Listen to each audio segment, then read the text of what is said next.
What's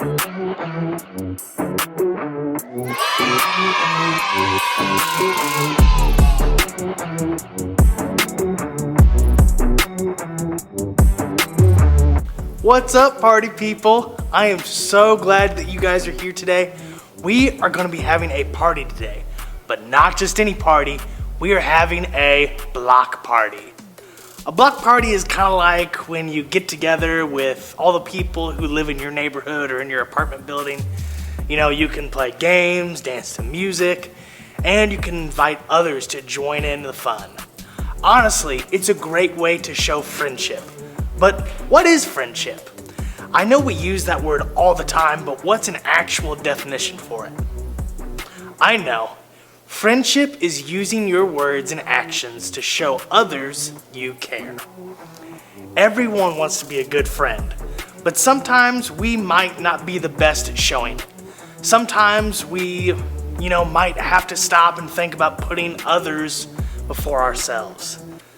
God can help us choose to be good friends to others, and He can help us choose to surround ourselves with friends who will help us grow closer to Him. Today, we're looking at the book of Ecclesiastes. We aren't learning about a certain person today, but more an idea. And that idea is that two people are better than one. Let's not wait anymore. Stand up with me and let's begin our worship together. I will see y'all right here after our video.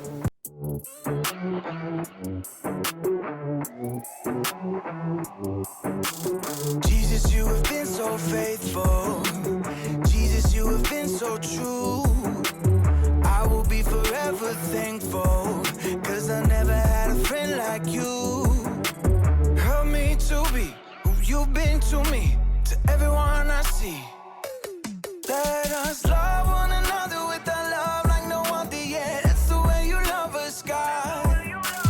Never turn away, you are with us every day, yeah. That's the way you love us, God. Your love is always been beginning to end. There's never been a better friend. So let us love one another with our love like no other, yeah. That's the way you love us, God.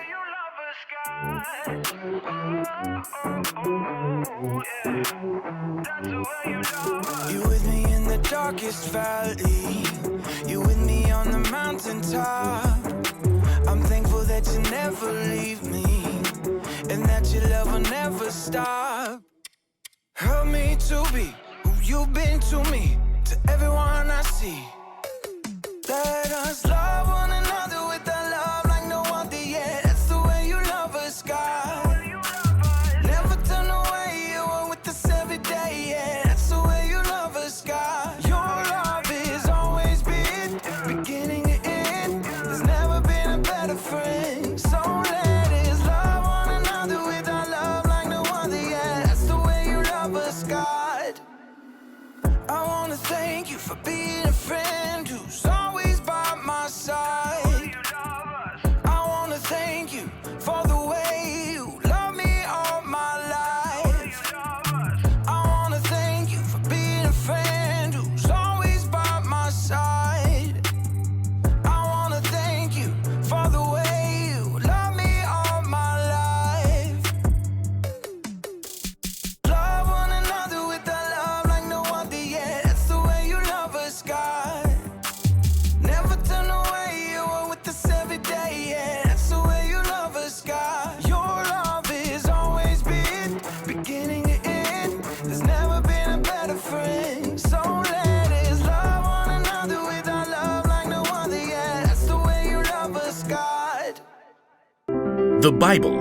It's 66 books of history, stories, letters, and poetry that fit together to form God's one big story. The epic adventure of how He created us and loves us so much that He made a way to rescue us. As we travel through the Bible, from Genesis to Revelation, we discover people who met God and found their lives changed forever. Now, for an amazing story, inspired by the book of Ecclesiastes, chapter 4, verses 9 through 12. The writer of Ecclesiastes tells us two people are better than one. They can help each other in everything they do. Suppose either of them falls down, then the one can help the other one up. But suppose a person falls down and doesn't have anyone to help them up. Then feel sorry for that person. One person could be overpowered, but two people can stand up for themselves. And a rope made with 3 cords isn't easily broken. Let's see how this might play out in someone's life today. Jackson slid into the small school theater and took a seat in the back row and waited for Mr. Ray, the music and arts teacher. It looked like there was only one other kid who showed up to build the set for the 5th grade production of Charlotte's Web, Amal from Mrs. Wiseman's class. Hey. Hi. The two boys sat there in awkward silence until Mr. Ray showed up. Ah, my set team. Fantastic. You guys know each other? Kinda. Different classes. Well, you're gonna get to spend a lot of time together in the next 2 weeks as we build this set and get it painted. You guys got any experience with power tools? Jackson could see Amal shift nervously in his seat. No, I don't want to go on stage. Miss Wiseman said I could do this instead. Don't worry, I'll teach you what you need to know. How about you, Jackson? I'm pretty good with a hammer, and I didn't want to wear some silly animal costume. The two boys basically ignored each other as Mr. Ray showed them how to measure each piece of lumber for him to cut, and then he helped them lay out the pieces in a large frame. Now, this'll be one of the wall flats for the backdrop. We'll paint it as part of the barn. Amal, you want to hammer in these nails? I guess. Hold it more like this. Don't worry, you'll get it. I'll do this side. Jackson nailed together the entire flat while Amal still struggled with one corner. What a klutz. But it was a different story the next day when they started to paint. This flat is part of our barn wall. I want you guys to paint a couple of chickens right there. Amal grabbed a brush right away. Oh, do you want them to look like real chickens or like cartoons? Just give them your own personal spin. Amal got to work right away, creating an entire palette of colors while Jackson was still trying to figure out which brush to pick. Now, I've got to run down to the art room. Amal, why don't you show Jackson how to get started? I don't really... Mr. Ray smiled at them both. He needs a hand. I think you guys will make a great team. Mr. Ray hurried out. Jackson and Amal avoided each other's eyes. Well, I'll sketch an outline for the chickens. What do I do? Just, fill it in. I'm not really an artist. Jackson dipped his brush randomly in the blue paint and frowned at Amal's outline. Just have fun with it. Jackson swiped the blue brush, outlining a wing. I've never seen a blue chicken. Oh. It's great. It'll stand out. Oh. Thanks. By the time Mr. Ray returned, Jackson was surprised to discover that he and Amal had already painted 5 brilliant hued chickens. Mr. Ray grinned. I've never seen a more flamboyant flock. Jackson held out his fist to Amal, and Amal, surprised, gave him a fist bump. Yep, see you boys tomorrow.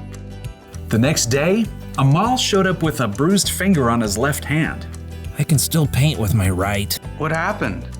Mr. Kunkel keeps putting me in as goalie during PE, and then I mess it up, and everyone on the team gets mad at me.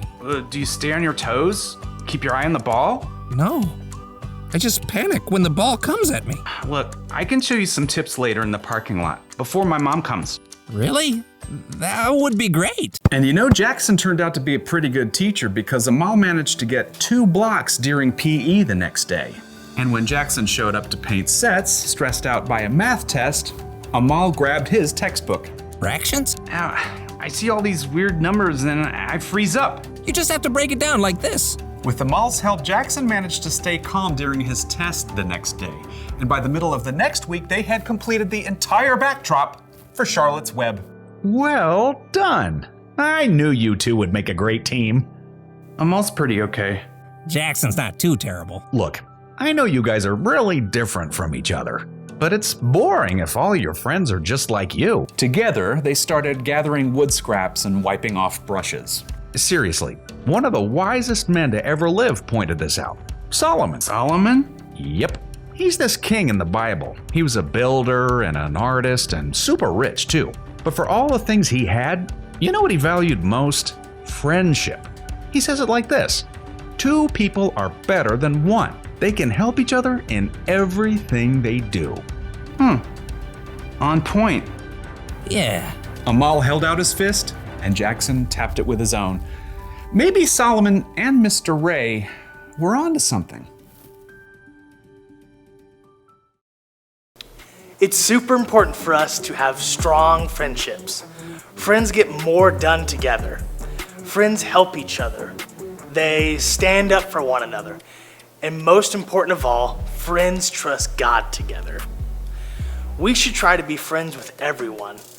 But when it comes to your people that you're closest to, those you spend the most time with, and those who you really want to listen to, then you need to ask yourself this question. Does this friend help me trust God? Because there are those kinds of friends that you need to be with most of all, it's important that our friends also have strong relationships with God. That can mean that we invite our friends to church if they don't currently know God, or we make sure that the friends at church are people that we're close with. Those are the kind of friends that we need to make sure are in your life and my life. That's the end of our time together. But let's end this week by reading our new monthly Bible verse together. This month it is Proverbs 17:17, which says this: "A friend loves at all times. They are there to help when trouble comes." Let's always make sure that we're that kind of friend for others and that we have friends like that as well. I will see you guys next week. Fist bump, front kick, bye.